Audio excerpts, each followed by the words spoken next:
স্বৰ্গত থকা মহান পিতৃ ঈশ্বৰ, তুমি মানুহক নিষ্কলংক, ধাৰ্মিক আৰু পবিত্ৰ হিচাপে সৃষ্টি কৰিছিলা।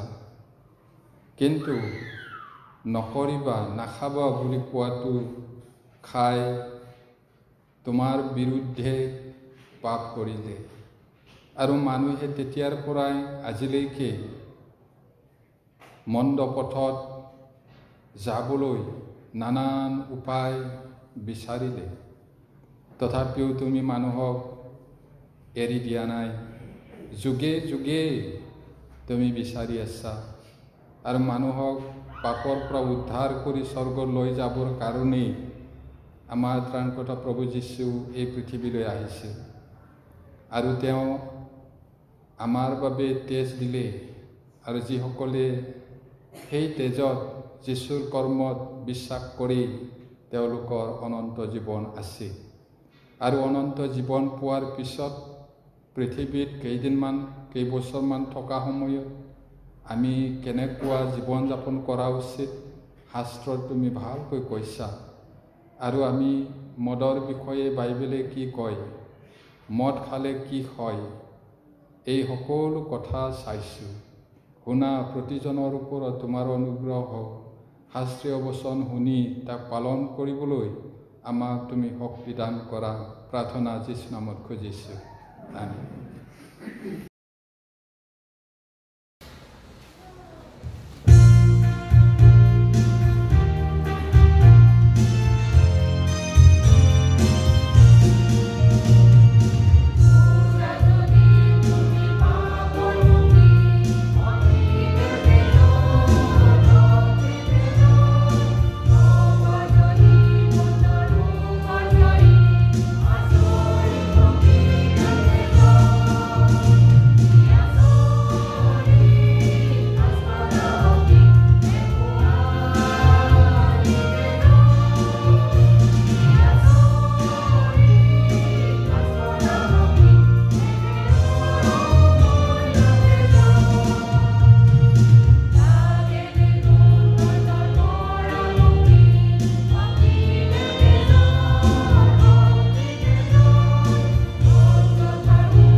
বাইবেলত মদৰ বিষয়ে কি কয়?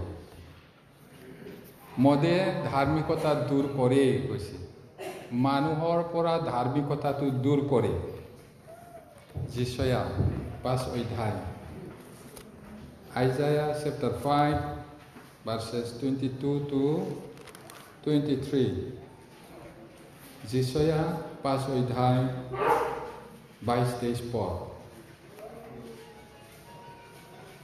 পঢ়িম। যিবোৰে দ্ৰাক্ষাৰস পান কৰাত বীৰ আৰু সুৰা মিহলি কৰাত পৰাক্ৰমী সিহঁতৰ সন্তাপ হ'ব। সিহঁতে ভেটিৰ নিমিত্তে দুষ্টক নিৰ্দোষী কৰে আৰু ধাৰ্মিকবিলাকৰ পৰা ধাৰ্মিকতা দূৰ কৰে। মদে কি কৰে? ধাৰ্মিকতা দূৰ কৰে। সুৰা মানে মদ, যিবিলাক মদ খোৱাত বীৰ, সিহঁতে ন্যায় বিচাৰ পাহৰি যায়, জাষ্টিছটো পাহৰি যায়। এতিয়া কি কৈছে? ন্যায় বিচাৰ পাহৰি যায় আৰু ভেটি লৈ সিহঁত দুষ্টক নিৰ্দোষী কৰে।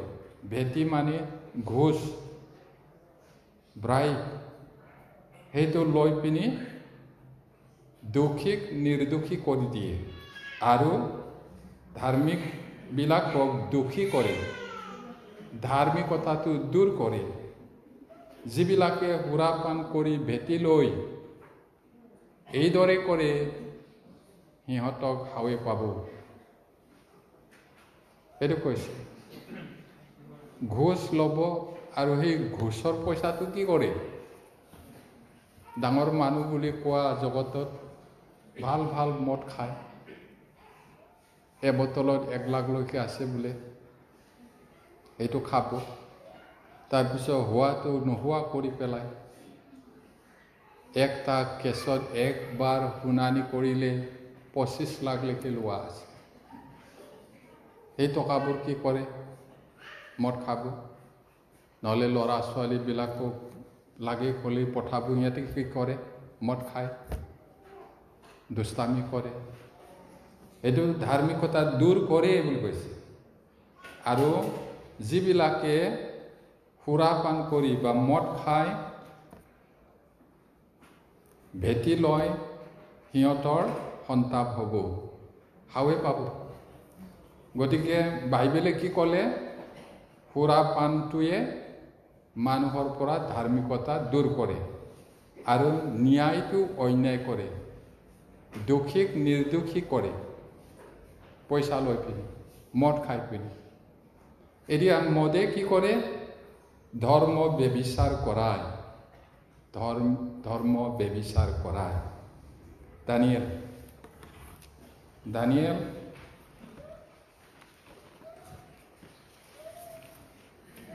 5 অধ্যায় 1 পৰা 4, Daniel chapter 5 verses 1 to 4.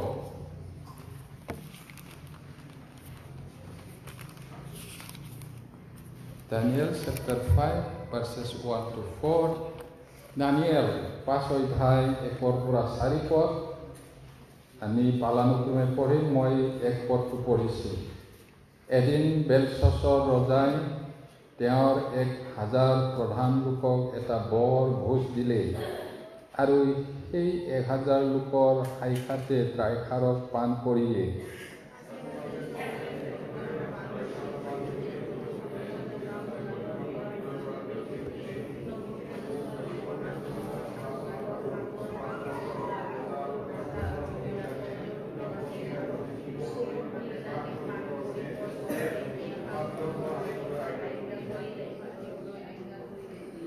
তেতিয়া জেৰুচালেমত থকা মন্দিৰ ঈশ্বৰৰ গৃহৰ পৰা অনা সেই সোণৰ পাত্ৰবোৰ নিয়া হ'লত ৰজা আৰু তেওঁৰ প্ৰধান লোকবিলাকে, তেওঁৰ পত্নী আৰু উপপত্নীবিলাকে সেইবোৰত পান কৰিলে।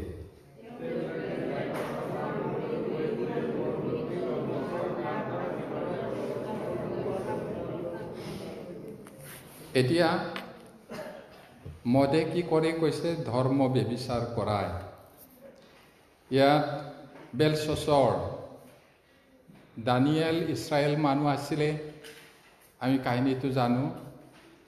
মদপি, অন্যায়, অত্যাচাৰ, ব্যভিচাৰ, মূৰ্তি পূজা, এই সকলো কৰাৰ কাৰণে ভাৱবাদীসকলৰ দ্বাৰাই দিনে দিনে, বছৰে বছৰে ঈশ্বৰে ৱাৰ্ণিং দিছিলে, তোমালোকে যদি মন পালতাই ঘূৰি নাহা, মোৰ কথা মতে নচলা, তেতিয়াহ'লে হৌৱা শত্ৰুৰ ঘোঁৰা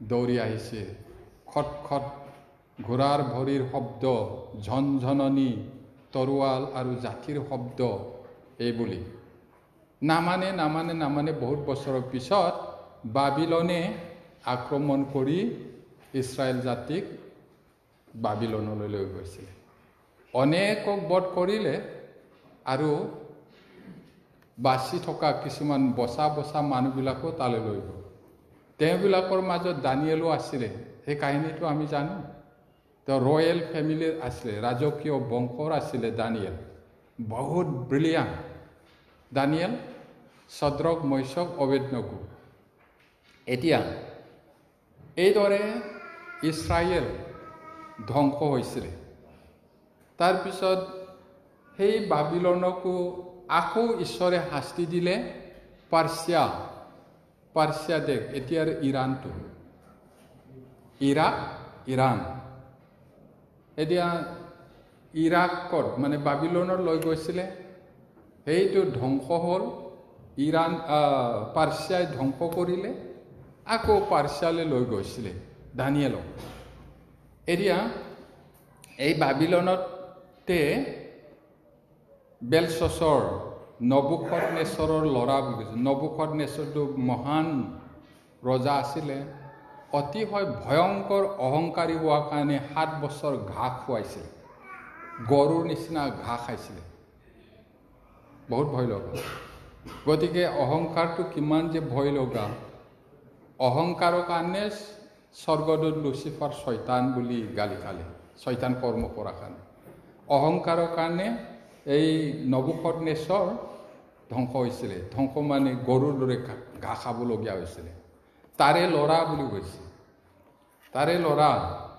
ইয়াতে 2 পদত আমি পাইছোঁ ল'ৰা বুলি কিন্তু বাইবেলত কেতিয়াবা নাতিটোকো ল'ৰা বুলি কয় এইটো একজেক্টলি স্কলাৰ বা পণ্ডিতবিলাকে ষ্টাডি কৰি উলিয়াইছে এই বেলশচ্চৰটো নবুকদনেছৰৰ নাতি ল'ৰা বুলি কয় কিন্তু এনেকৈ আছে যিয়ে নহওক ইয়াতে কি কৰিছিলে সি বেলশচ্চৰে সেই মূৰ্তি পূজাৰ কাৰণে মহাভোজ পাতিছে ৰজা আৰু তাৰ উৎসাহতে মদৰ উৎসাহতে নবুকদনেছৰে তাৰ ককা দেউতাই জেৰুচালেমৰ পৰা লৈ যোৱা সোণৰ বাতি কাঁহী অনেক বস্তু এইটো পিয়লা বুলি কৈছে এইটো পিয়লা গ্লাছ সোণৰ এইবিলাকো বুলি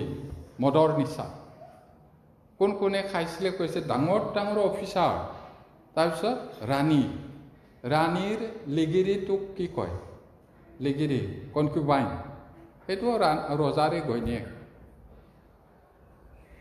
ৰেজিষ্টাৰ কৰি বিয়া পাতাটো ৰাণী তাৰ লগত অহা ঘৈণীয়েকটো লিগিৰি কনকিউবাইন এই গোটেইটোৱে মদ খাই নাচিছিলে কেনেকা বুলি ভাবে ধুনীয়া নাচনী নাচিছে বুলি ভাবিছে নেকি অৰ্ধনগ্ন বেবিচাৰী নাচনী এইদৰে নাচি মদ খাই নিচাৰ কোবত যোৱা জেৰুচালেমৰ পৰা অনা সেই গিলাচবোৰ আনা এই বুলি তাতে মদটো খাই সিহঁতৰ দেৱতাবিলাকক প্ৰশংসা কৰিছিলে ইয়াতে কি কৈছে তাৰ পৰা অনা সোণৰ পবিত্ৰ পাত্ৰবোৰৰ সুৰাপান কৰি নিজকে মতলীয়া কৰিছিল আৰু সোণৰ পিতলৰ ৰূপৰ আৰু লোহাৰ আৰু কাঠৰ আৰু শিলৰ দেৱদেৱীবিলাকক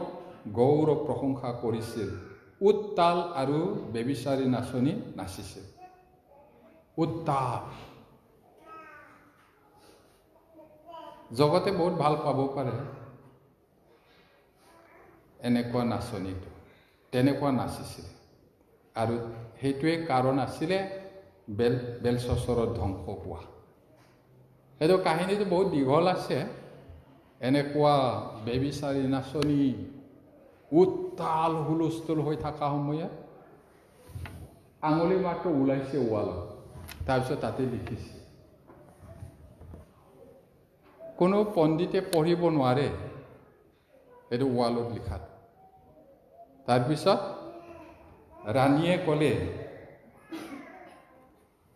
তোমাৰ দেউতাৰ দিনত এনেকুৱা সপোনৰ ফলিতা দিব পৰা, আচৰিত কথা ক'ব পৰা দেৱতাৰ আত্মা থকা এজন মানুহ আছে, চিন্তা নকৰিবা বুলি। সিহঁতে দেৱতা বুলিয়ে ভাবে, ঈশ্বৰৰ আত্মা বুলি কোৱা। তাৰপিছত দানিয়েলক আনিলে। দানিয়েলে আহি পঢ়িছে, তাৰ অৰ্থটো বুজাই দিছে। তাৰমানে কি কৈছে, তোমাক হিচাপ কৰা হ'ল, কম পোৱা গ'ল, ওজন কৰা হ'ল, কমটি। এইটো তুমি জানা তোমাৰ দেউতাই কেনেকৈ ধ্বংস হৈছিলে, আৰু তুমি জানি শুনিও অহংকাৰ কৰি ঈশ্বৰৰ মন্দিৰৰ পৰা অনা গ্লাছত বাতিত মদ খাই দেৱতাবোৰক প্ৰশংসা কৰিছা, এইটোৱে তোমাৰ ধ্বংসৰ কাৰণ। সেই ৰাতিতে পাৰ্চিয়ানবিলাকে যুদ্ধ কৰি ৰজাক মাৰি পেলাইছে, বেলশাছৰ। আকৌ দানিয়েলক এই দেশৰ পৰা সেই দেশত আকৌ লৈ গৈছিলে।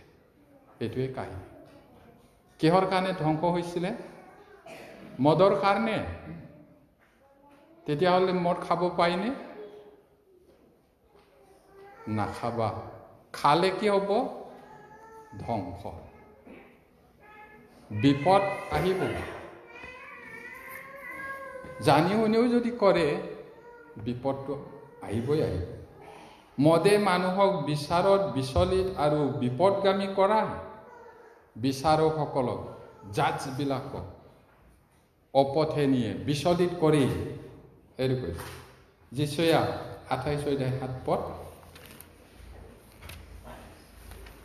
যিচয়া 28:7, Isaiah 28:7। যিচয়া 28:7 পঢ়িম। কিন্তু এইবিলাকো দ্ৰাক্ষাৰসে ভ্ৰান্ত আৰু সুৰাপানেৰে বিপদগামী হৈছে। পুৰোহিত আৰু ভাৱবাদী সুৰাপানেৰে ভ্ৰান্ত হৈছে। সেইবিলাক দ্ৰাক্ষাৰসেৰে নষ্ট হৈছে, সুৰাপানেৰে বিপদগামী হৈছে, আৰু দৰ্শনত ভ্ৰান্ত আৰু বিচাৰত বিচলিত হৈছে। বহুত ভয় লগা নহয়নে? কাক কৈছে? সেই সময়ত ৰজা, মহাৰজা, পুৰোহিত আছিলে, তেওঁলোক ভেড়াৰখীয়া। আচলতে তেওঁলোক ভেড়াৰখীয়া হ'ব লাগিছিলে। দেশখন মংগলৰ ফালে, উন্নতিৰ ফালে, ন্যায়ত তেওঁলোকক পৰিচালনা কৰিব লাগিছিলে। কিন্তু তেওঁলোকে কি কৰিলে? ৰজাও মদ খাই, ভুল হৈ গ'ল। তাৰপিছত প্ৰজাও তেনেকুৱা, পুৰোহিতবিলাকো তেনেকুৱা, ভাৱবাদীবিলাকো তেনেকুৱা, সুৰাপান। এতিয়া সুৰাপানে মানুহক জ্ঞান শূন্য আৰু বিপদগামী কৰায়। সুৰাই মানে মদে পুৰোহিতক আৰু ভাৱবাদীবিলাককো বিপদগামী কৰায়। সুৰাপান কৰি দৰ্শনত ভ্ৰান্ত হৈছে আৰু বিচাৰত বিচলিত হয়। দৰ্শন মানে চিন্তা চৰ্চা কৰা, ভৱিষ্যত কথা আৰু ঈশ্বৰৰ কথা, সেইটো নজনা হৈ গ'ল। আমি নতুন জন্ম পোৱা ঈশ্বৰৰ পুৰোহিতসমূহ ৰাজকীয় পুৰোহিত আৰু ঈশ্বৰৰ এক বিশেষ লোক, সেয়েহে আমি সুৰাপান কৰা উচিত নহয়। যদি সুৰাপান কৰে তেন্তে দৰ্শনত আৰু বিচাৰত ভ্ৰান্ত আৰু বিচলিত হ'ব। আমাক কোন বুলি কৈছে? আপুনি যদি সঁচাকৈ নতুন জন্ম পোৱা ঈশ্বৰৰ সন্তান, তেতিয়াহ'লে বিশেষ মানুহ, ৰাজকীয় পুৰোহিত, ৰজা বংশীয়, মনোনীত বংশ, আচৰিত মানুহ। তেতিয়াহ'লে যদি আমি সেয়াই হওঁ, তেতিয়াহ'লে মদ খোৱা বা সুৰাপান কৰাটো উচিত নহয়। আৰু যদি কৰোঁ, তেতিয়াহ'লে আপুনি ঈশ্বৰৰ ল'ৰা হয়নে নহয়, ঈশ্বৰৰ ছোৱালী হয়নে নহয়, পৰীক্ষা কৰক, কৈছে বাইবেল। মদ খাব পাই কোৱা নাই বাইবেলত, নষ্টামী আছে। সেইটো এই একাপ খালে একো নহয় নহয়, কোনে দেখিবহে। একাপ মাৰি দিয়ক, একো নহয়। তেতিয়া মনত আনিব লাগে অকণমানহে, আধা কাপ মাত্ৰ খাওক বিষটো বুলি। এই বেছি কামুৰিবলৈ দিব নালাগে দে, সাপক, ফেটি সাপ অকণমান মাত্ৰ কুটিবলৈ দিয়ে, এনেকুৱা কোৱা নিচিনা। সাপৰ দৰে দংশিব বুলি কৈছে, তাত নষ্টামী আছে। এতিয়া আমি ঈশ্বৰৰ মানুহ, আমি এলাপেচা মানুহ নহয়। গতিকে আমি ঈশ্বৰহীন, লক্ষ্যহীন, উদ্দেশ্যহীন ভাৱে জীয়াই থকা জগতৰ মানুহৰ দৰে হোৱা উচিত নহয়। আমাৰ লক্ষ্য এটা আছে, উদ্দেশ্য এটা আছে, জীয়াই থকা। আৰু যদি আমি তাকেই নকৰোঁ তেতিয়াহ'লে কি লাভ? আপুনি মটৰ চাইকেল কিনে অফিচত যাবলৈ, ক'ৰবাত কামত যাবলৈ, ব্যৱসায় কৰিবলৈ। সেই মটৰ চাইকেলটো যদি ষ্টাৰ্টেই নহয়, ষ্টাৰ্ট হ'লেও ঘেট ঘেট ঘেট ঘেট কৰি যদি ষ্টপ হৈ যায়, কি লাভ? আয়ৈ দেখি ইমান ভাল মটৰ চাইকেল বুলি পলিচ কৰি থাকিব নেকি? এইটো পেলাই দিব অকশ্যনত। কলম কিনো কিবা এটা লিখিবলৈ, কেতিয়াবা লিখে কেতিয়াবা নিলিখে। বাপৰে, ইমান ধুনীয়া কলম বুলি ক'ব নেকি? কেইবাৰমান ট্ৰাই কৰিব, যদি নহয় একজেক্টলি ঈশ্বৰে আমাক কেলে কিনিছে? তেওঁৰ গৌৰৱৰ কাৰণে। গাই কিনিছে, দানা দিছে ধুনীয়াকৈ, গাখীৰটো এপোৱাহে দিয়ে। তাকো জুতি লৈ ধুনীয়াকৈ খীৰাবলৈ বিচাৰিলে লাট মাৰি দিয়ে। ৰাখিব গৰুটো? কিবা লাভ হ'ব মালিকৰ? আপোনাক মোক প্ৰভু যীশুৱে জীৱন দি, তেজ দি কিনিলে, উদ্দেশ্য আছে। আমাক কোন বুলি কৈছে? প্ৰথম পিতৰ। অলপমান গমি চাওক প্ৰিয়সকল, এনেই লক্ষ্যহীন, উদ্দেশ্যহীন, একো নভবা নিশ্চিন্তভাৱে অপথে যাব নালাগে। প্ৰথম পিতৰ 2:9। প্ৰথম পিতৰ, 1 Peter chapter 2 verse 9 পঢ়িম। কিন্তু যিজনাই আন্ধাৰৰ পৰা তেওঁৰ আচৰিত পোহৰলৈ তোমালোকক আমন্ত্ৰণ কৰিলে, তোমালোক যেন তেওঁৰ সৎগুণ প্ৰকাশ কৰা, এইকাৰণে তোমালোক মনোনীত বংশ, ৰাজকীয় পুৰোহিতসমূহ, পবিত্ৰ জাতি আৰু ঈশ্বৰৰ নিজ অধিকাৰৰ অৰ্থে এক বিশেষ লোক হৈছা। কিমান আচৰিত কথা কৈছে প্ৰিয়সকল। আপুনি উপলব্ধি কৰেনে সেইটো? নে জগতৰ বিষয়বস্তু, কি খাম, কি পিন্ধিম, কি কৰিম, এনেকা চিন্তা ভাৱনাই আপোনাৰ হেঁচি ধৰি খ্ৰীষ্টিয়ান জীৱন যাপন কৰাত বাধা দিছে নেকি? কেনেকুৱা? আমাক কি কৈছে? যি জনাই, মানে কোনে? ঈশ্বৰে আন্ধাৰৰ পৰা তেওঁৰ আচৰিত পোহৰলৈ আমাক মাতিলে। আন্ধাৰত আছিলো নহয়, এঠাইত আছিল, তোমালোক আন্ধাৰ আছিলা।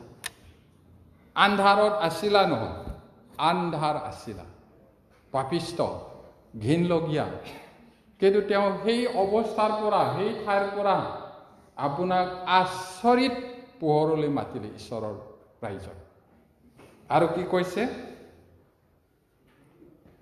কিহৰ কাৰণে মাতিছে? কৈছে তোমালোক যেন তেওঁৰ সৎগুণ প্ৰকাশ কৰা, তেওঁৰ সত্যতাটো যেন আমি প্ৰকাশ কৰোঁ। যদি কোনোবাই মদপী হয়, মতলীয়া হয়, মদ খায়, কেনেকৈ প্ৰকাশ কৰিব? নোৱাৰে, পাহৰি যাবহি। আৰু কি ক'লে? তোমালোক মনোনীত বংশ, বাছি লোৱা বংশ।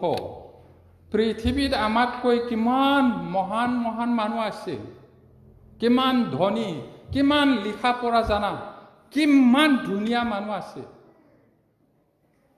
এক ৰাতিত 2 লাখ 2.5 লাখত বিচনাত শুয়ে হোটেলত। কিমান ধনী? নিজৰ এয়াৰপ্লেন আছে মাটিত নানামাকৈ আকাশতে উৰি যায় আৰু আকাশতে নিজৰ ঘৰত নামি আকৌ সোমাই যায় কোনো প্ৰদূষণ নোহোৱা বৰফ জাগাত ঘৰ বনাইছে হেলিকপ্টাৰত গৈছে আকৌ নামি আহিছে অফিচত গ'লে ধূলি নোসোমোৱা ৰুমত সোমাইছে ইমানবোৰ ধুনীয়া ধুনীয়া আচৰিত মানুহৰ মাজৰ পৰা আমাক বাছি লৈছে জনা উচিত প্ৰিয়সকল আমি এলাপেচা মানুহ নহয় মননি জাতি ঈশ্বৰে বাছি লৈছে ইমানবোৰ জ্ঞানী বুদ্ধিয়ক ধনীয়াবিলাকৰ মাজৰ পৰা ঈশ্বৰে বাছা নাই তেওঁলোকৰ দৃষ্টিত জগতৰ দৃষ্টিত আমি একো নহয় কিন্তু ঈশ্বৰে আমাক বাছি ল'লে ঈশ্বৰৰ সন্তান হ'বলৈ তেওঁৰ আচৰিত পোহৰলৈ এতিয়া আমি অলৰেডি ঈশ্বৰৰ ৰাজ্যত আছোঁ এই দেহাৰ পৰা যেতিয়া ওলাই যাম তেতিয়া আমি অনন্ত কালৰ কাৰণে ঈশ্বৰৰ লগত যাম তাৰপিছত কি কৈছে ৰাজকীয় পুৰোহিতে জানো মদ খাব লাগে পুৰোহিত কোনোবা যদি পুৰোহিতে খাই পিনি লটং পটং কৰে ইয়াক জানো মাতিব জগতৰ দেৱতা পূজা কৰা মানুহবিলাকো এনেকুৱা পুৰোহিতক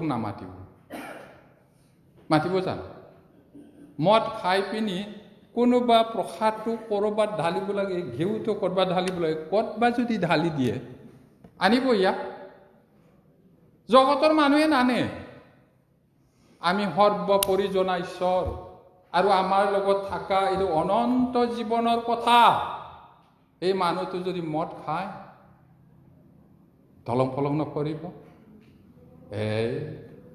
মই কৰা নাই এক গিলাচ খাই চুপচাপ থাকিছোঁ আজি এগিলাচ কালি এগিলাচ বিষটো বাঢ়ি কামুৰি দিব আৰু যেতিয়া গম পাব হাই চাপা যদি বিশ্বাস নকৰে কৰি চাওক ঈশ্বৰে ডিঙিত ধৰি নকৰ বুলি নকয় বাইবেলত লিখা আছে কি হয় কি নহয় মৰিব ধৰা মানুহবিলাকক মদ খাবলৈ দিয়া পাহৰি যাওক বুলি কৈছে কোন কাক খাবলৈ কৈছে এই জগতৰ মানুহটো নৰকলৈ গৈ আছে মৰিব অনন্ত কালৰ কাৰণে খাবলৈ দে কিন্তু আমি অনন্ত স্বৰ্গত যোৱা মানুহ ঈশ্বৰৰ পবিত্ৰ মানুহবিলাক এইদৰে কৰা উচিত নহয় সেইটো আমি পুৰোহিত কিহৰ কাৰ সৰ্বোপৰি জনা অনন্তকলীয়া ঈশ্বৰৰ পুৰোহিত আৰু আমি যদি সেই মৰিব ধৰা জগতৰ মানুহে খোৱা বস্তুটো খাই পিনি যদি আমি পাহৰি যাওঁ তাৰ কি বুলি ক'ব ইংলিছত ক'লে কনচিকুৱেঞ্চ কৈছে না ফলাফল আপুনি যি কৰে যি কয় যি খায় তাৰ ফলাফল আছে ক্ষমা পাব পাৰে কিন্তু কনচিকুৱেঞ্চটো তাৰ ফলাফলটো আপোনাৰ পাছে যাব দায়ুদে ক্ষমা পাইছিলে কিন্তু বিপদটো গুছা নাই গৈ আছে তেওঁৰ পাছে গতিকে ইয়াতে ইমান ধুনীয়াকৈ কৈছে আৰু পবিত্ৰ জাতি কৈছে পবিত্ৰ মানুহটো অপবিত্ৰ যাক ঈশ্বৰে ঘৃণ কৰে সেই মদটোকে খাবনে সেইটোকে বৰ মজা লাগে ক'বনে ভাবি চাওক তাৰপিছত কি কৈছে আমাক ঈশ্বৰৰ নিজ অধিকাৰৰ অৰ্থে এক বিশেষ স্পেচিয়েল মানুহ এই জগতত স্পেচিয়েল মানুহবিলাকৰ মাজত আমি যাব নোৱাৰোঁ একদম VVIP মানুহবিলাকৰ সভাত মিটিঙত বাৰ্থডেত আপোনাৰ মাতিছে নেকি কেতিয়াবা একেবাৰে মষ্ট ইম্পৰ্টেণ্ট বিশেষ মানুহ ৰাজকীয় তেওঁলোকৰ তাত মাতিছে জানো নাই মতা আমি ঈশ্বৰৰ দেখাত এনেকুৱা মানুহ হয় গতিকে মদ খোৱাটো উচিত নহয় তাৰপিছত কি কৰে? মদে বেবিচাৰ কৰায়। আত্মিক বেবিচাৰ প্লাছ শাৰীৰিক বেবিচাৰ মদে এইটো কৰায়। প্ৰকাশিত বাক্য 17 অধ্যায়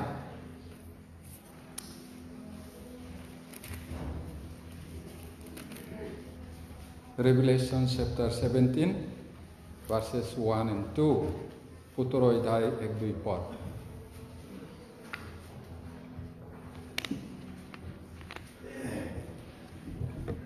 পঢ়ে। পাছে সেই হাতোটা বাতি লোৱা 7জন দূতৰ এজনে আহি মোৰে সৈতে কথা হৈ ক'লে, আহা, পৃথিৱীৰ ৰজাসকলে যি বেশ্যাৰে সৈতে ব্যভিচাৰ কৰিলে আৰু তাইৰ ব্যভিচাৰ ৰূপ দ্ৰাক্ষাৰসৰ দ্বাৰাই পৃথিৱীৰ নিবাসীবিলাকক মতলীয়া কৰা হ'ল, অনেক পানীৰ ওপৰত বহি থকা সেই মহাবেশ্যাৰ দণ্ড তোমাক দেখুৱাম। ইয়াতে তাৰণাত জুয়তো তেল গৰমতো নমৰে, বিষ খোৱালেও নমৰে। কি কৰা যায়? মানুহটো জোহনক সেই পাদমদ্বীপত পেলাই দিছিল। এনেকুৱা ঘোৰ বিপদৰ মাজত, তাৰণাৰ মাজত যীশুৱে দৰ্শন দিছিল। এই ৰজাবিলাক একো নহয়, মই হে ৰজাৰো ৰজা। প্ৰকাশিত বাক্য 1 অধ্যায় 17 পদত আছে। জোহনে দেখি পেলাই মৰিছিলে আৰু অলপতে। ভয় নকৰিবা, হাত দিছে। আচল ৰজাটো মই, ভয় নকৰিবা, অলপ দিনৰ কাৰণে তাৰণা পাব, এই সময়ত কৈছে। তাৰপিছত ইয়াত 17 অধ্যায়ত সেই দূতে কি কৈছে? 7জন দূতৰ মাজত এজনে জোহনক মাতি কৈছে, সেই মহাবেশ্যাৰ বিচাৰত প্ৰত্যক্ষ কৰিবলৈ, চাবলৈ তেওঁ মাতিছে। আহা, এইটো কি হয়? সেই মহাবেশ্যা কোৱাটো মানুহ, তিৰোতা মানুহ নহয়, এইটো ধৰ্মীয় অনুষ্ঠান, এটা দেশ। ইয়াতে এইটো হ'ল এটা ডাঙৰ ধৰ্মীয় আৰু ব্যৱসায় প্ৰণালী ৰোমত, আৰু তাৰ প্ৰধান কাৰ্যালয়, প্ৰধান অফিচটো তাত আছে। বহুতে বিশ্বাস কৰে, 17 অধ্যায়ে বৰ্ণনা কৰে ধৰ্মীয় বাবিল। জেৰুচালেমটোও বাবিল বুলি নাম পাইছে। বাবিল মানে বেবিচাৰৰ কাৰণে বিখ্যাত। জেৰুচালেমটোকো এইটো আত্মিক নামটো বাবিল, বেবিচাৰী, ঈশ্বৰক বিশ্বাস নকৰে। তাৰপিছত 18 অধ্যায়ত এইটো ব্যৱসায়ৰ ভাৱ। ধৰ্মীয় বাবিলে নিশ্চয়ে ভুৱা ৰাজ্য, খ্ৰীষ্টীয় ৰাজ্য, মিছা খ্ৰীষ্টিয়ান দেশ, সেইটো বুজাইছে। প্ৰটেষ্টাণ্টেই হওক, কেথলিক হওক, এইটো দুয়োটাকে সাঙুৰিছে। মহাবেশ্যা মানে এইটো তিৰোতা মানুহটো নহয়, ধৰ্মীয় অনুষ্ঠান, ব্যৱসায়। সেইটো ধৰ্মটো মিছা, খ্ৰীষ্টিয়ান বুলি কৈছে। প্ৰটেষ্টাণ্ট মানে আমাক কয়, কেথলিকৰ বাহিৰত যিমান আছে এইটো প্ৰটেষ্টাণ্ট কয়, আৰু কেথলিকটো কেথলিকে। কিন্তু প্ৰটেষ্টাণ্ট বুলি ক'লেও বাইবেল মতে যদি যোৱা নাই, সঁচাকৈ যদি নতুন জন্ম পোৱা নাই, তেতিয়াহ'লে সেই মহাবেশ্যাই হয়, সেইটো কৈছে। এতিয়া এইটো একিউমেনিকেল মুভমেণ্ট বুলি কয়, সকলো মণ্ডলীয়ে এক বুলি কয়। ইয়াতে কিছুমান ছেমিনাৰী আছে, মই য'ত পঢ়িছিলোঁ তাতো সেই একিউমেনিকেল মুভমেণ্টৰ কিতাপ আছে ডাঙৰ, আৰু সেইটো বাইবেলৰ সমান মূল্য দিয়ে সিহঁতে। আমি যেনেকৈ বাইবেলটোহে মূল বুলি আমি মানো, কিন্তু তেওঁলোকে সেই একিউমেনিকেল মুভমেণ্টটো বাইবেলতকৈ গুৰুত্ব দিয়ে। সকলো ধৰ্মই এক, সকলো মণ্ডলীয়ে এক বুলি কৈছে। সেইটো হ'ল মহাবেশ্যা বাবিল। সেইটো তাৰপিছত মণ্ডলীক সেইটো প্ৰতিনিধিত্ব কৰিছে একিউমেনিকেল মুভমেণ্ট কোৱাটো। এতিয়া মহাবেশ্যা কোৱাটো কেথলিক প্ৰটেষ্টাণ্ট দুইটাকে সাঙুৰি লৈছে, তাৰমানে হয়তো মণ্ডলী নোহোৱাবিলাক। এতিয়া বৰ্ণনাটো লক্ষ্য কৰক, অনেক পানীৰ ওপৰত বহি থকা। এটা পাইছে না? অনেক পানী। পানী মানে কি? মানুহ। সঁচা পানীটো নহয়, অনেক পানীৰ ওপৰত বহি আছে। পৰজাতিৰ জগতৰ বৃহৎ অঞ্চল নিয়ন্ত্ৰণ কৰিছে। এই ধৰ্মীয় অনুষ্ঠানবিলাকে গোটেই পৃথিৱীত বিয়পি গৈছে, নহয় জানো? সেইটো অনেক পানীৰ ওপৰত বহি আছে। নামধাৰী খ্ৰীষ্টিয়ান, কেথলিকে হওক, প্ৰটেষ্টাণ্টেই হওক, আছে অনেক মানুহৰ ওপৰত। পানী মানে মানুহটো বুজাইছে, তাৰ ওপৰত বহি আছে সেই মহাবেশ্যাটো। এতিয়া জগতৰ ৰজাসকলে তাইৰ লগত ব্যভিচাৰ কৰিছে। তাইৰ আপোচ নীতিৰে ৰাজনৈতিক নেতাসকলক গুপ্ত প্ৰণয়ৰ দ্বাৰাই নিজৰ তলত ৰাখিছে। এইটো ধৰ্মৰ যোগেদি একেবাৰে গুপ্ত প্ৰণয় মানে গুপুত প্ৰেম, আৰু প্ৰেম দেখাইছে, বহুত ভাল, আমি সকলোৱে ভাল, এনেকৈ মানে কণ্ট্ৰলত ৰাখিছে। সেইটো এতিয়া জগত নিবাসীবিলাক তাইৰ ব্যভিচাৰ ৰূপ দ্ৰাক্ষাৰসেৰে মতলীয়া হ'ল। ব্যভিচাৰ ৰূপ দ্ৰাক্ষাৰস, ব্যভিচাৰ ৰূপ মদ খাই পিনি ধলং পলং কৰিছে। বেছি সংখ্যকে তাইৰ মন্দ প্ৰভাৱৰ দ্বাৰাই প্ৰভাৱিত হৈছে আৰু দুৰ্দশালৈ ধলং পলং অৱস্থালৈ নমাই আনিলে। এনেকুৱা মিছা ধৰ্ম বহুত আছে। সঁচাকৈ পৰিত্ৰাণ নাপালে এইটো মহাবিশ্বাসে আছে। আৰু সেই দ্ৰাক্ষাৰসেৰে মানুহ মতলীয়া হৈছে, ধলং পলং মিছাৰ লগত। এতিয়া কি কৰে বুলি ক'লে, মদে কি কৰে? মদে ব্যভিচাৰ কৰায়। এতিয়া মদে মন্দ কথা কোৱায়। মই সৰুতে, আমি বৰদেউতা বুলি কওঁ, খুৰা বৰদেউতা একেবাৰে ওচৰতে, ভাই ককাই মদ নাখালে ইমান ভাল। এবছৰ কি হ'ল, ভায়েকে চাকৰি কৰে এৰিগেশ্যন ডিপাৰ্টমেণ্টত, সদায়ে পইচা নাপায় বুলিহে কয়, দৰমহা হোৱা নাই বুলি। আগতে কেজুৱেলত কাম কৰিছিলে, পিছত পাৰ্মানেণ্ট হৈ গ'ল। সেই নাইটোৱে সদায় থাকে। তাৰপিছত এদিনাখন কি হ'ল, ধান পকু পকু তুনিৰ মৰণ বুলি কয় যে, তুনি চৰাইৰ মৰণ, এনেকুৱা নিচিনা। এই ধানটো অলপমান পকিছে, কিন্তু পুৰা পকা নাই। ইফালে নাই ঘৰৰ চাউল, পইচা নাই। সেইকাৰণে ভায়েকক ক'লে, ভাইটি, মই কোনো বছৰে তোমাৰ পৰা পইচা খোজা নাই, কিন্তু এতিয়া ধানো পকা নাই, ইফালে ঘৰত ধানো নাই, বহুত মানুহ খাওঁতা। সেই ভায়েক আৰু তাৰ ঘৈণীয়েকক লৈ 10-12 জন হৈ যায়, গোটেই পৰিয়াল। তাৰপিছত, দাদা পইচা নাই নহয়, মই পইচা নাপাওঁ নহয়, এইদৰে ক'লে। একদম কোমল দুইজনৰ মাত, ওচৰতে কাৰণে জানো আৰু অহা যোৱা কৰি থাকোঁ। কি ক'লে, তাৰপিছত ইমানেই দুখ পালে ককায়েকে, তাৰে ভায়েকৰ জীয়েকটো সদায় নাতি নিচিনা বকি থাকে। ভায়েকৰ নামটো বানা।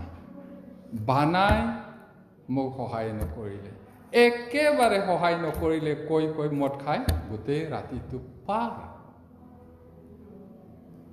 ইমান বেয়া কথা কোৱা নাই বাৰু, কিন্তু বেয়া বেয়া কথা ক'বলৈ দিয়ে মদে। বকি থাকে, নক'বলগীয়া কথা কয়। ভাল কয় জানো? যাৰ ঘৰৰ মদাপী আছে সিয়ে জানে কি কথা কয়। মদপী, ড্ৰাগ এডিক্ট যাৰ ঘৰত আছে, সিহঁতৰ ঘৰটো অশান্তি, সিহঁতেহে জানে, তেওঁলোকেহে জানে কি যে বিপদ। এইদৰে কৈছে বেয়া কথা কোৱাই। আমি চাওঁ বাইবেলে কি কৈছে, বেয়া কথা কোৱাই কৈছে। সেইটো পদে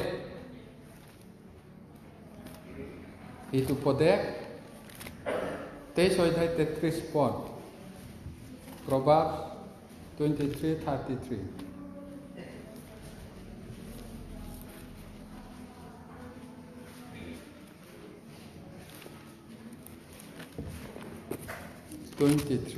তেইশ অধ্যায় 33 পদ সিটো পদে 23 অধ্যায় 33 পদ পঢ়িম। তোমাৰ চকুৱে আচৰিত বস্তু দেখিব আৰু তোমাৰ মনে মন্দ কথা ক'ব। ধলং পলং হৈ আচৰিত বস্তু দেখি পায়। সুৰা পান কৰি মতলীয়া হ'লে তাৰ চকুৱে আচৰিত বস্তু দেখি পায় আৰু সি বেয়া কথা কয়। এজন মানুহ আছিলে মদপী। মদ খাই এদিন কি কৰিলে কৈছে, জোনাক ৰাতি খোৱা জাগাৰ পৰা খাই ঘৰলৈ আহি আছে। ৰাস্তাত এই বিদ্যুৎ খুঁটা যে ইলেক্ট্ৰিক পষ্ট, সেইটোকে মানুহ বুলি ভাবিছে। আৰে মোক চেলেঞ্জ কৰিছ, মোৰ লগত লাগিবলৈ আহিছ। এনেকা ঘোচা মাৰিলে হাতটো টুকুৰা নিজৰটো ভাঙি থাকিল।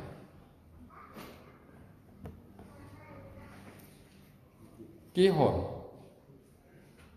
তাৰ বিপদটো নিজে মাতি আনিলে, নহয় জানো? বেয়া বেয়া কথা কোৱা, তাৰপিছত আকৌ বিপদো আনিলে। মদৰ নিচাত বহুত পাৱাৰ। সেই সময়টো কিজানি গমো পোৱা নাই। নেক্সট দিনাখন যেতিয়া হস্পিটেলত ডাঙৰ বেণ্ডেজ ওলোৱাই থাকিলে, তেতিয়াহে গম পালে। এতিয়া মদে মন্দ কথা কোৱাই আৰু বিপদত পেলায়। মদে মানুহক বুদ্ধিহীন কৰে গৈছে, অজ্ঞানী কৰি পেলায় মদে। হোসেয়া 4:11 পোৱা। ইমানবোৰ জানাৰ পিছতো আকৌ খাবনে? এক গিলাচ খালেনো কি হ'ব, এইটো ক'ব নেকি? নহ'লে আগত খোৱা অভ্যাসটো জেট জাৰাই উঠে নেকি জিভাত? নাচাব বুলি কৈছে, নাচাবা কৈছে বাইবেলে। যোৱা দেওবাৰত আমি চাইছোঁ। যেতিয়া গিলাচত ডকমগাই ৰঙাকে দেখে, তালেই নাচাব। খালে কি হ'ব কৈছে? সাপৰ নিচিনা কামুৰিব। খোৱাটো মাত্ৰ কোৱা নাই, চাব নালাগে কৈছে। নহ'লে আগৰ খোৱা অভ্যাসটো থকাৰ কাৰণে জিভাত পানী ওলাই যায় নেকি? নাচাবা কৈছে, নাযাবা। এতিয়া 4:11 পদটো চাওকচোন। হোসেয়া 9:8-3 পৃষ্ঠাত পঢ়িম। বেশ্যালী দ্ৰাক্ষাৰক আৰু নতুন দ্ৰাক্ষাৰক বুদ্ধিহীন কৰে। বাইবেলে মিছা কৈছেনে নে সঁচা? বাইবেলে কেতিয়াও মিছা ক'ব নোৱাৰে, কাৰণ ঈশ্বৰে মিছা ক'ব নোৱাৰে। বাইবেলে কৈছে মানে ঈশ্বৰে কৈছে। ঈশ্বৰে কেতিয়াও মিছা নকয়। পৃথিৱীৰ সকলো মানুহ মিছলীয়া হ'লেও ঈশ্বৰটো সত্য। গতিকে মদে কি কৰে? বেশ্যালী কৰে। সুৰাপান নে কি কৰে? মানুহক বুদ্ধিহীন কৰে। এদিন এজন বীৰ, যুদ্ধবীৰে আগতে মানে দুষ্ট বেচা থকা মানুহবিলাকৰ ছোৱালী থকা জাগাত সদায় যায়। কিন্তু এদিন কি কৰিলে? সি প্ৰতিজ্ঞা ল'লে, মই জীৱনত আৰু ইয়াত নাহোঁ। কিন্তু কি হ'ল? এদিন মদ খাই ঘোঁৰাতে শুই গ'লে। ঘোঁৰাইতো সদায় সেই বেচা জাগাত লৈ যায় আগতে। সেইকাৰণে ঘোঁৰাটো লৈ গৈ পিনে সাৰ পালে। সাৰ পাই পিনি সেই জাগাত দেখিলে, আৰে মইতো ইয়াত প্ৰতিজ্ঞা কৰিছিলোঁ এই জাগাত নাহোঁ বুলি। ঘোঁৰাটো আনিলে বুলি খঙতে ঘোঁৰাটো কাটি পেলালে, মৰাই দিলে ঘোঁৰাটো। ভুলটো কাৰ? সি মদ নোখোৱা হ'লেতো এনেকা নহ'লেহেঁতেন। ঘোঁৰাই সদায় তালৈ লৈ যায় সি, সেইটো কাৰণে সেইদিনাও তাত যাব নিশ্চয় বুলি লৈ গৈছে। এই মদ খাই তাতে শুই নগ'লেতো ঘোঁৰাই লৈ নগ'লেহেঁতেন। মদে বিপদত পেলায়। মদ খোৱা উচিত নহয়। যিবিলাক ঈশ্বৰহীন জ্ঞানহীন নৰকলৈ গৈ আছে সিহঁতক খাবলৈ দে, খাই বৈ পাহৰি যাওক। বাইবেলে কৈছে মৰিব ধৰা মানুহক খাবলৈ দিয়া যাতে সি তাৰ দুৰ্দশাটো পাহৰি যায়। এতিয়া মদে জিহুৱাৰ কামত বাধা জন্মায়, মদে মানুহক ঈশ্বৰৰ কামত বাধা জন্মায়, যাব নিদিয়ে। যিচয়া 5:12 পদ, যিচয়া 5:12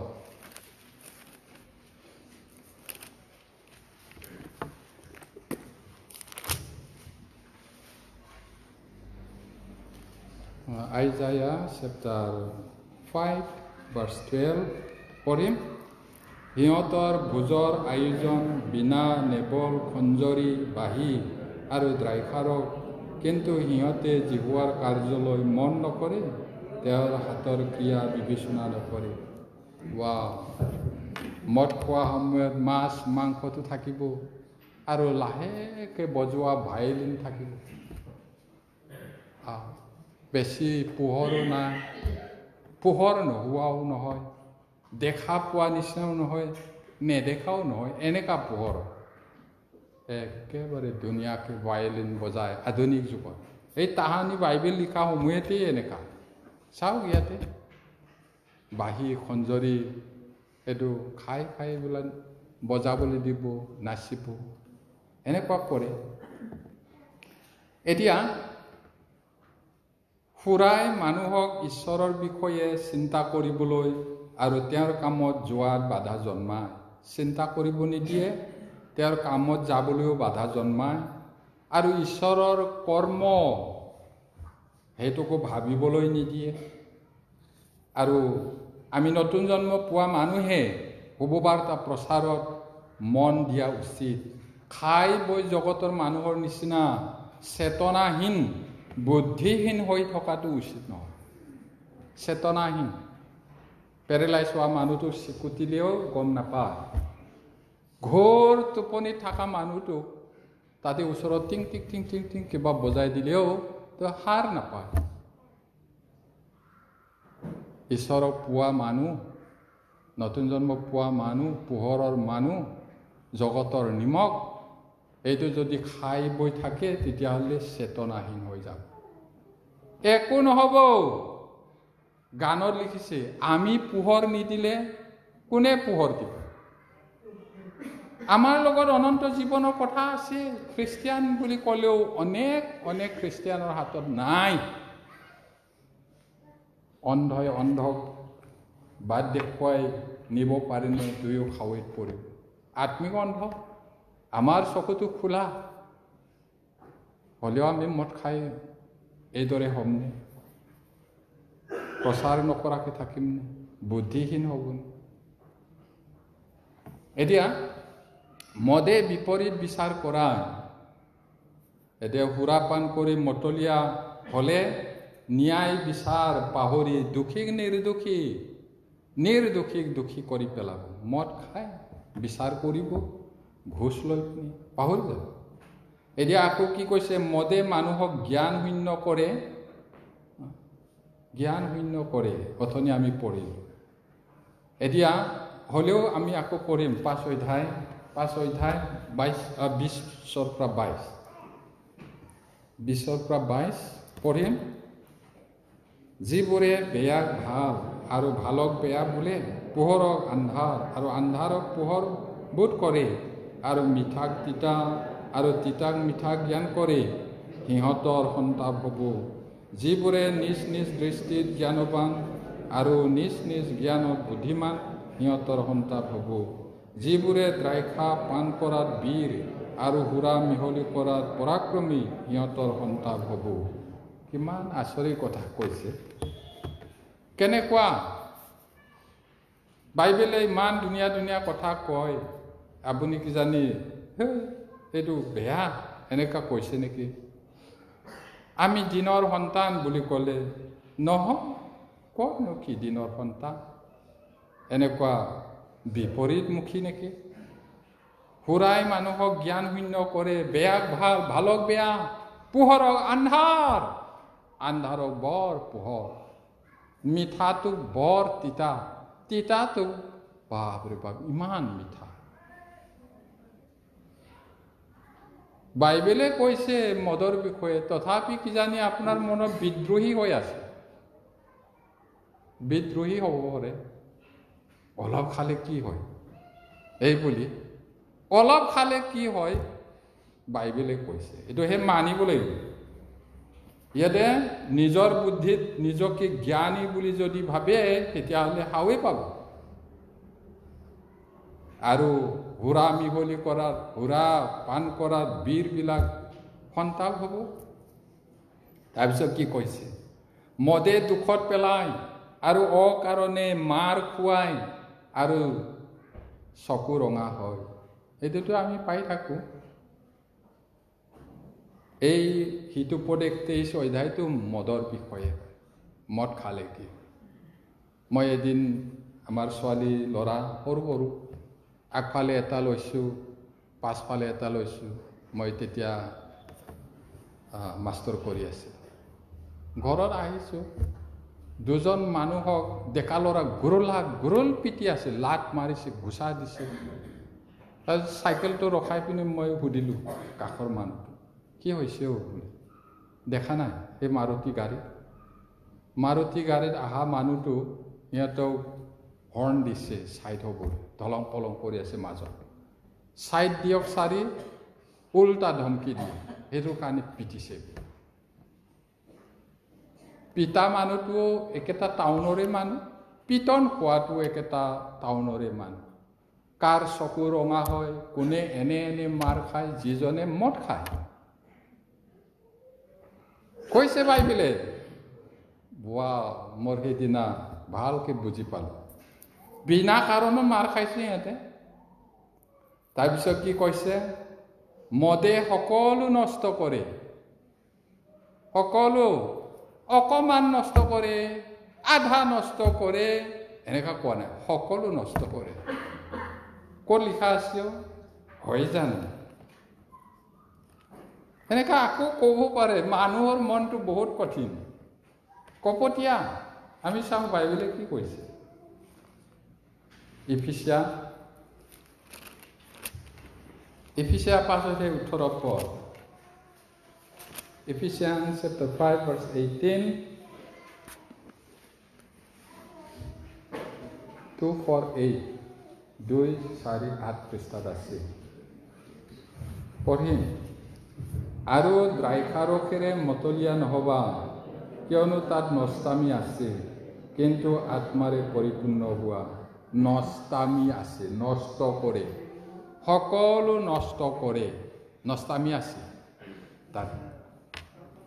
আৰু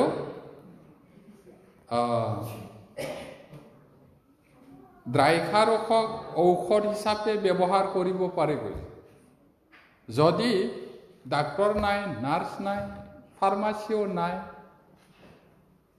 অলপ খাই যদি ভাল হয় তেতিয়াহ'লে খাব পাৰিব, কিন্তু ভাল হোৱাৰ পিছত এৰিব লাগিব। কেতিয়াবা আগৰ দিনত শুনিছিলোঁ, গৰম দিনত একেবাৰে পেচাবটো বন্ধ হৈ যায় গৰমৰ কাৰণে, কিবা কাৰণত, তেতিয়া এগিলাচ খুৱাই দিলে পেচাবটো ওলাই যায়। যদি এনেকুৱা সঁচাকৈ বিপদ হৈছে তেতিয়াহ'লে সেইটো খায়ে যদি ভাল হয়, সেইটো অলপমান, কিন্তু ভাল হোৱাৰ পিছত নাই, অভ্যাসত পৰিণত কৰিব নালাগে। কিন্তু সেই যুগ এই যুগ বহুত পাৰ্থক্য। এতিয়া কিমান ডাক্তৰ আছে, ডাক্তৰী বিজ্ঞানী ইমান যে উন্নত কৰিছে, কেলে আমি মদ খাই সেইটো কৰিব। তাৰপিছত 1 তিমোথী 5:23 পদ,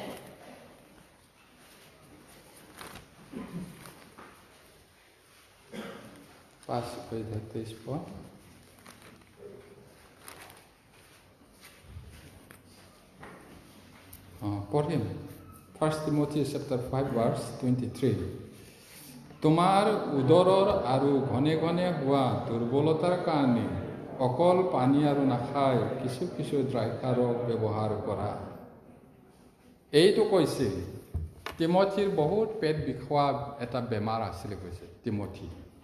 তেতিয়া পৌলে কৈছে এইটো তোমাৰ পেটৰ কাৰণে পানী মাত্ৰ নাখায়, অলপ অলপ খা, তাৰ ৰিলিফ হ'বলৈ। সেইটো বিষয়তহে কৈছিলে। কাৰণ তেতিয়া ইমান এক্সপাৰ্ট ডাক্তৰী বিজ্ঞানটো ডেভেলপ হোৱা নাই। সেইটো কাৰণে এতিয়া এই বাইবেল পদটোকে লৈ পিনি বহুতে বিপদগামী হ'ল। মই মাজে মাজে কৈছোঁ, আগতে মনত আছে চাগে।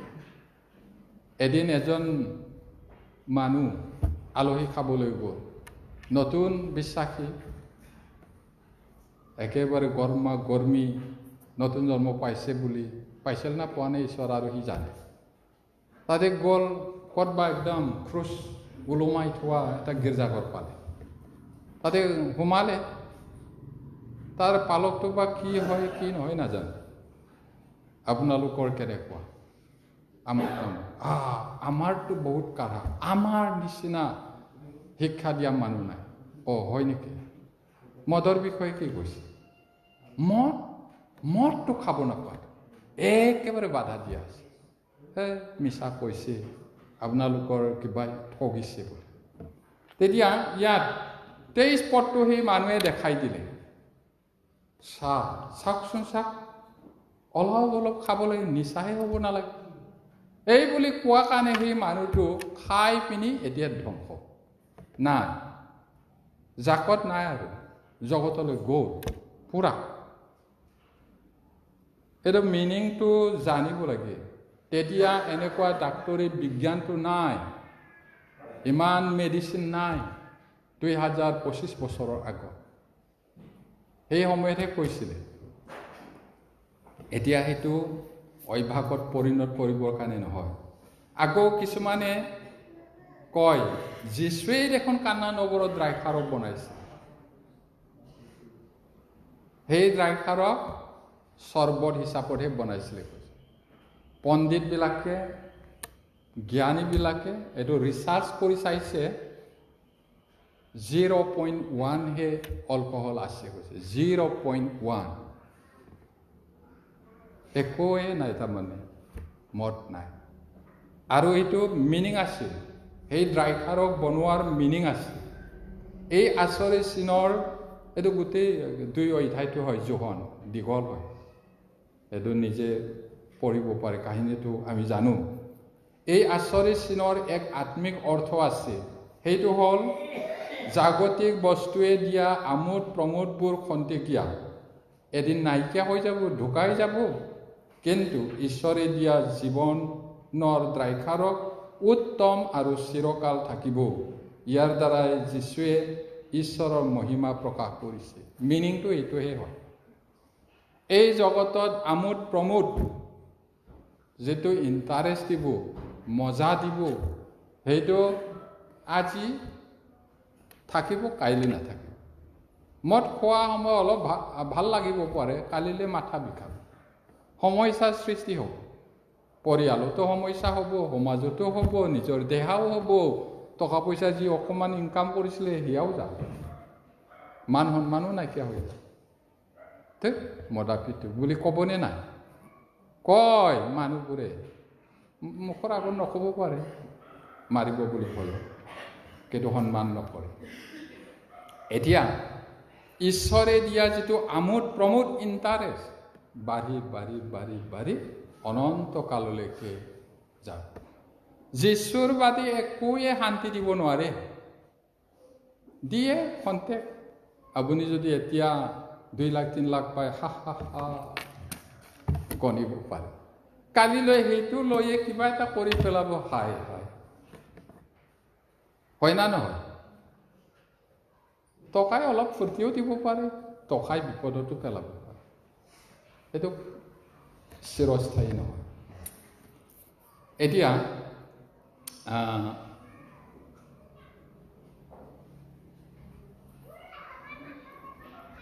মদে বা দ্ৰাক্ষাৰসে কি কৰে?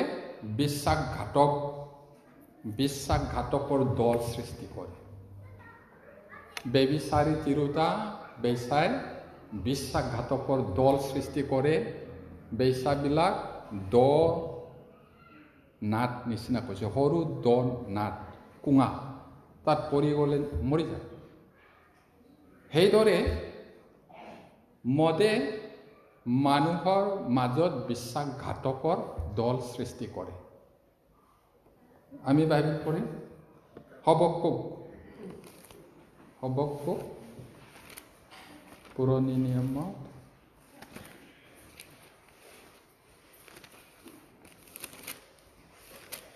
হবক্কুক 2 অধ্যায় 5 পদ। অলপ বিচাৰি পাবলৈ টান। 1013 পৃষ্ঠাত আছে। 1013 পৃষ্ঠাত হবক্কুক 2 অধ্যায় 5 পদ পঢ়িম। তদুপৰি দ্ৰাক্ষাৰক বিশ্বাসঘাতক গৰ্বী লোক ঘৰত নাথাকে, কাৰণ তেওঁ চিউলৰ নিচিনাকৈ নিজৰ অভিলাষ বৃদ্ধি কৰে। তেওঁ মৃত্যুস্বৰূপো তেওঁ তৃপ্ত নহয়। তেওঁ তেওঁৰ ওচৰৰ আটাই জাতিক গোটায় আৰু তেওঁৰ গুৰিত আটাই লোকবিলাক একত্ৰ কৰে। মদে বিশ্বাসঘাতকৰ দল সৃষ্টি কৰে। ক'ত আছে? সুৰাপান কৰাটোৱে আছিলে বাবিলৰ ৰাষ্ট্ৰীয় পাপ। আমি অথনি শুনিলোঁ বাবিলনৰ বেলছছৰ ৰজাৰ ধ্বংসৰ কাৰণটো আছিলে মদ। সেইটো এজনৰ কাৰণে মাত্ৰ নহয়, ৰজাই মদপী হৈ ঈশ্বৰক নিন্দা কৰি মদ খাই আছিলে। এইটোৱে নেশ্যনেল পাপ আছিলে, ৰাষ্ট্ৰীয় পাপ। আৰু সেইদৰে ৰজাটো ধ্বংস হ'লেই আৰু দেশখনো ধ্বংস হৈছে।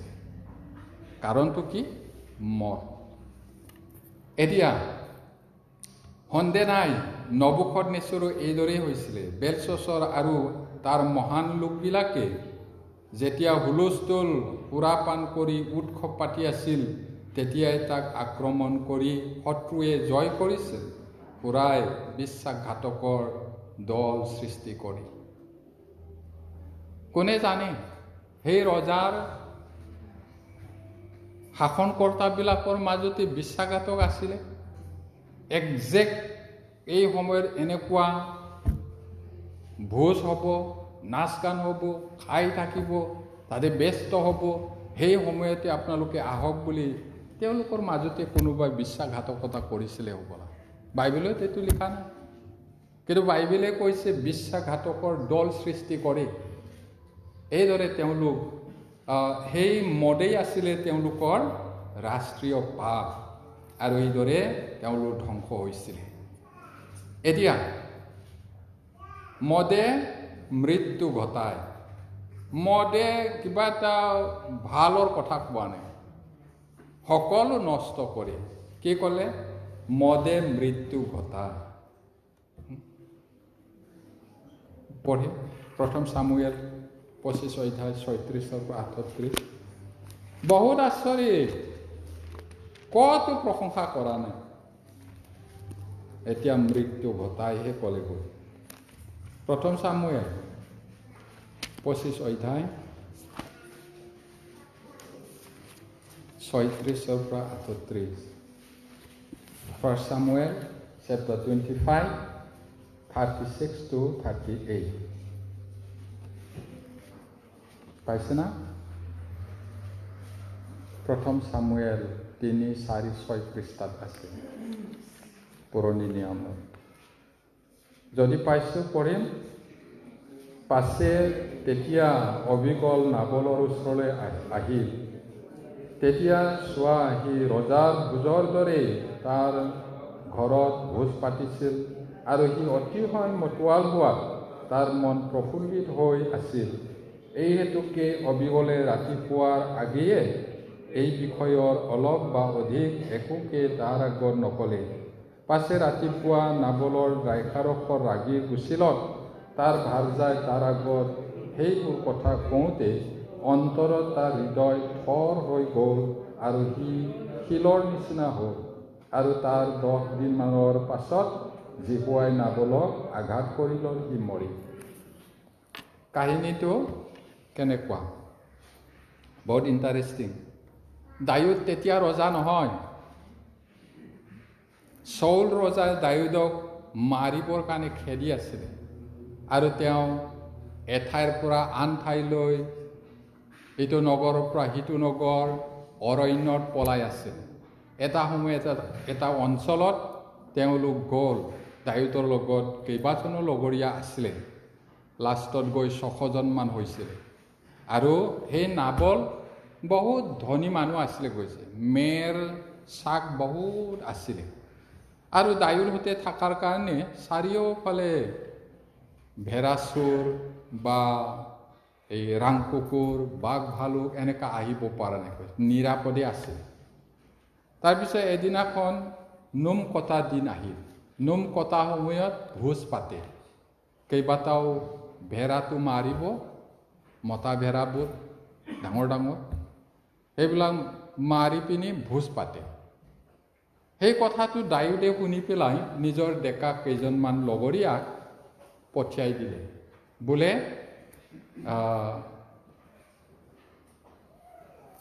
চৌলৰ ডাক দায়ুদ এনেকুৱা অনুৰোধ কৰি পঠাইছে আপোনাৰ সাধ্যমতে যিমান পাৰে আমাৰ এই ডেকাবিলাকক পিঠা ড্ৰাই খাৰক আৰু ভেড়াৰ মাংস পঠিয়াই দিয়ক বুলি অনুৰোধ জনাইছে তাৰপিছত গৈ পেলাই সেই কথাটো কৈ দিলে নাবলক নাবল মদ খাই আছিলে সেই খাতিৰ কৰা নাই কোন দায়ুদ এনেকুৱা পলৰীয়া দাগ অনেক আছে মই নাজানো যা পঠাই দিলে সেই ডেকাবিলাকে গৈ পেলাই দায়ুদক ক'লে নাবলে কি কথা কৈছিলে তেতিয়া দায়ুদৰ ইমান খং উঠিল সকলো মতা মানুহ যুদ্ধ যাব পৰা মানুহবিলাক তৰোৱাল বান্ধ ৰাতি এজনো নাবলৰ লগত থকা মতা মানুহ যদি জীয়াই থাকে ঈশ্বৰে আমুক কৰক তামুক কৰক ৰাতিপুৱালৈকে ৰাতিৰ ভিতৰতে গোটেইটো মাৰে বেগাই জংঘলৰ পৰা নামি আহিলে সিহঁতে তৰোৱাল বান্ধি যুদ্ধ কৰিবৰ কাৰণে তেতিয়া সেই কথাটো চাকৰবিলাকে অবিগলটো আছিলে নাবলৰ ঘৈণীয়েক নাবলৰ অৰ্থটো কি ইছৰাইলৰ নামটোৰ মিনিং থাকে চব নাম অবিগল নাবল মানে মূৰ্খ নামটো যেনেকুৱা স্বভাৱো তেনেকুৱা কৈছে ঘৈণীয়েক মূৰ্খ তাৰপিছত চাকৰবিলাকে ক'লে অবিগলক আমাৰ প্ৰভুৱে আমাৰ দায়ুদৰ ল'ৰাবিলাকক অপমান কৰি সুধা হাতে পঠাই দিলে আমি তেওঁলোক থকা সময়ত নিৰাপদে আছিলোঁ আমাৰ ভেড়া এটাও হেৰা নাই তেওঁলোক আমাৰ চাৰিওফালে জেওৰা নিচিনা আছিলে তেওঁ এইদৰে তেওঁলোকক অপমান কৰি খেদি দিয়াটো ভাল নহ'ল বুলি তেতিয়া অবিকল জ্ঞানী সুন্দৰী আছিলে কৈছে বাইবেলত বহুত জ্ঞান বেগাই মানে ডাঙৰ ডাঙৰ পুষ্টা ভেড়া মাংস ড্ৰাই খাৰক ডিমৰু শুকান ডিমৰু ড্ৰাই খাৰ গুটি এইবিলাক বজাই দি চাকৰবিলাকক ক'লে বেগাই গাধটো খেদা দায়ুদ আহি পালে এজনো নাবাচে গৈ পেলাই নামি আহিছে পাহাৰৰ পৰা জংঘলৰ পৰা তাতে লগ পাই অবিগলে একেবাৰে উবৰি খাই সেৱা কৰিলে আপোনাৰ দাসীয়ে অলপ গম পোৱা নাই নহ'লে এইদৰে নহ'লেহেঁতেন এদিন নাবল নামটো যেনেকুৱা মানুহটো তেনেকাই মূৰ্খ এইটো মোৰে দুখ বুলি আপুনি মানুহক ক্ষমা কৰক আৰু গ্ৰহণ কৰক উপহাৰটো বুলি ক'লে তেতিয়া দায়ুদক বহুত ধাৰ্মিক মানুহ তোমাক যিজনে পঠালে সেই সৰ্বোপৰি ঈশ্বৰ ধন্য হওক নহ'লে কালি ৰাতিপুৱালৈকে কোনো মতা মানুহ সৰুৱে হওক ডাঙৰে হওক নাবাচিলে এইটো দৃঢ়কৈ স্থিৰ কৰি আহিছিলে ধন্য ঈশ্বৰ মোক যে নৰবধ কৰিবলৈ নিদিলে তোমাক যিজনে পঠাইছে সেই ঈশ্বৰ ধন্য হওক আৰু অবিগলে আপুনি যে নিজে নিজৰ কাৰণে যুদ্ধ কৰিছে তেনেকুৱা নহয়। ঈশ্বৰ জিহুৱাৰ হৈ আপুনি যুদ্ধ কৰিছে, কাম কৰি আছে। যেতিয়া আপুনি ৰজা হ'ব সেই সময়ত মোক মনত পেলাওক, এই বুলি কৈছে। তাৰপিছত গ্ৰহণ কৰি তুমি সময়মতে নাহা হ'লে কালি ৰাতিপুৱালৈকে কোনো পুৰুষ জীয়াই নাথাকিলে। এটা ধন্য ঈশ্বৰ বুলি বস্তুবিলাক লৈ গ'ল। তাৰপিছত অবিকল দাসবিলাকে ৰাতিতে আহিলে। আহোঁতে কি কৈছে আমি পঢ়ি পাইছোঁ, একেবাৰে ৰজাৰ নিচিনা ভোজ পাতিছে কৈছে নহয়, বহুত ধনী আৰু মদ খাই একেবাৰে প্ৰফুল্লিত আনন্দ মনেৰে আছে। তেতিয়া অবিকলে কি কৰিছিলে, কি কৈছিলে, কি হ'লেহেঁতেন একো কোৱা নাই। সেই ৰাতিপুৱা নিচাটো গ'ল, নাবল কিজানি বহি আছিলে, অলপ মাথা বিষাইছে, ৰাতি বেছি খালোঁ বুলি লাহেকৈ আছে। তেতিয়া ঘৈণীয়েকে গোটেইটো কৈ দিলে। কৈ দিওঁতে নিজৰ ভুলটো গম পাই পিনি হৃদয়টো থৰ লাগিলে। হৃদয়টো পাম মাৰাটো থৰ লাগিলে, হাৰ্ট এটেক পোৱাটো এইদৰে হ'ল, শিলৰ নিচিনা হ'ল কৈছে। তাৰপিছত 10 দিনমানৰ পিছত ঈশ্বৰে মাৰিলে। বাইবেলে কৈছে সুৰাপান কৰি মতলীয়া হোৱাই নাবলৰ মৃত্যুৰ কাৰণ। অতিশয় মতোৱাল হৈ কাকো খাতিৰ কৰা নাছিল, সেইবাবেই ঈশ্বৰে আঘাত কৰি বধ কৰিলে, মাৰি পেলালে। তেতিয়াহ'লে মদে কিবা ভাল কথা ক'লেনে? নাই কোৱা। বাইবেলে মদৰ বিষয়ে কি ক'লে আমি চালোঁ। ইমানবোৰ জনাৰ পিছতো আকৌ এগিলাচ মাৰিম বুলি ক'বনে? ধ্বংস আছে, নষ্ট আছে। মই আৰম্ভণিৰ পৰা অকণমান সোঁৱৰাই দিছোঁ। আমাৰ হৃদয়ৰ ফলিত লিখি ৰাখক, মনত ৰাখক, মদত নষ্টামি আছে। বাইবেল শাস্ত্ৰই মদৰ বিষয়ে কি কয় এইটো চালোঁ। 1 নম্বৰত মদে মানুহক মতলীয়া আৰু বিবস্ত্ৰ কৰে। 2 নম্বৰত মদে মানুহক ধলং পলং কৰায়। 3 নম্বৰত মদে মানুহক ক্ৰোধ জন্মায়। 4 নম্বৰত মদে মানুহক কাজিয়া কৰায়। 5 নম্বৰত মদে ইজনে সিজনক খুন্দি কৰায়, লগায়। তাৰপিছত 6 নম্বৰত মদে সন্তাপত পেলায়, হাও আনে। 7 নম্বৰত মদে বিলাপ আৰু হাই কৰে, কান্দিবলৈ দিয়ে, হাই বুজাওঁতে নামানে। আজি অলপ কালি অলপ খাই মাৰপিট হ'ব, সম্পত্তিও যাব, গালে মুখে দাঁত ভাঙি যাব। তাৰপিছত লাষ্ট সকলো শেষ হ'লে হাই। মই সেইদিনা কৈছিলোঁ এটা পৰিয়ালৰ কথা, সম্পূৰ্ণ ধ্বংস হৈছিল, নিজ চকুৰে দেখিছোঁ। 8 নম্বৰত মদে দৰিদ্ৰ কৰে। 9 নম্বৰত মদে নৰিয়াত পেলায়, বেমাৰী কৰে। 10 নম্বৰত মদে সাপৰ নিচিনাকৈ কামোৰে আৰু বিগধৰৰ দৰে দংশন কৰে। 11 নম্বৰত মদে ধাৰ্মিকতা দূৰ কৰে। 12 মদে ধৰ্ম ব্যভিচাৰ কৰায়। 13 নম্বৰত মদে মানুহক বিচাৰত বিচলিত আৰু বিপদগামী কৰায়। 14 নম্বৰত মদে ব্যভিচাৰ কৰায়। 15 নম্বৰত মদে মন্দ কথা কোৱায়। 16 নম্বৰত মদে বুদ্ধিহীন কৰে। 17 নম্বৰত মদে জিহুৱাৰ কামত বাধা জন্মায়। 18 নম্বৰত মদে বিপৰীত বিচাৰ কৰায়। 19 নম্বৰত মদে মানুহক জ্ঞানশূন্য কৰে। 21 নম্বৰত মদে দুখত পেলায় আৰু অকাৰণে মাৰ খুৱায়, চকুটো ৰঙা কৰায়। 20 নম্বৰ হ'ব লাগিছিলে, 19 নম্বৰ হ'ব লাগিছিল নেকি? 19, 20, 21ত মদে সকলো নষ্ট কৰে। তাৰপিছত 22ত মদে দ্ৰাক্ষাৰসে বিশ্বাসঘাতকৰ দল সৃষ্টি কৰে। তাৰপিছত 23 নম্বৰত মদে মৃত্যু ঘটায়। নাবলৰ মৃত্যুৰ কাৰণ আছিলে মদ খাই কাকো খাতিৰ নকৰা। গতিকে মনত ৰাখোঁ, আৰু যদি ঈশ্বৰৰ কথাটো নামানে পাব লগাটো পাব। বাইবেলত আছে, শাস্তিটো আছে। প্ৰাৰ্থনা কৰি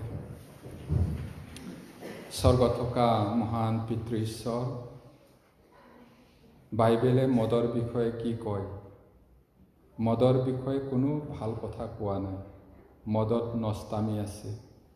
মদে ধ্বংস কৰে।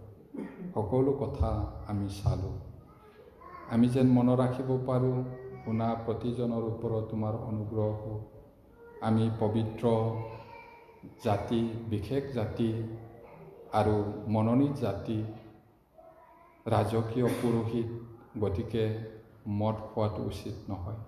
মদে ঈশ্বৰৰ কামত বাধা জন্মায়, ঈশ্বৰৰ ক্ৰিয়া ভাবিবলৈ নিদিয়ে। ঈশ্বৰ, গতিকে তাৰ পৰা আঁতৰি থাকিবলৈ সহায় কৰা। শুনা প্ৰতিজনৰ ওপৰত তোমাৰ অনুগ্ৰহ হওক। প্ৰাৰ্থনা যীশুৰ নামত খুজিছোঁ। আমেন।